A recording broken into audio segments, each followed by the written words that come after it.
Price Lord. Welcome to bible quiz part number 3. இன்றைக்கி நம்ம ஆதியாகமத்திலேருந்து நம்ம சில கேள்விகளை பார்க்க போகிறோம். ஆனால் அதுலேயும் ஒரு ட்விஸ்ட் இருக்குது. நம்ம போன முறை நம்ம ஏல தான் இந்த ஆன்சர் ஸ்டார்டிங் லெட்டர் இருக்குதுன்னு சொன்னோம். இந்த முறை இல்லைனா ஆல தான் ஆன்சர் ஸ்டார்டிங் இருக்கும். இப்போ நம்ம குயிஸ்குள்ளே போகலாம். First question. இப்போ மனுஷனு 6ஆம் நாள் தான் படித்ததுனால தான் 6ஆம் நாள் தான் நம்ம கரெக்டானது. அடுத்த கொஸ்டின். இது ஆட்டை தான் பலியிட்டுருப்பார், வேறு என்ன பலியிட்டுருப்பார்? என்ன ஆட்டுக்கடாவா?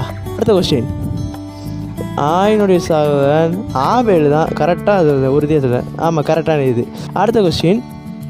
என்ன இது இப்படி இருக்கோ? ஆசையை தான் நினைக்கேன். ஆமாம், ஆசை தான். உங்களுக்கான ஒரு கொஸ்டின்.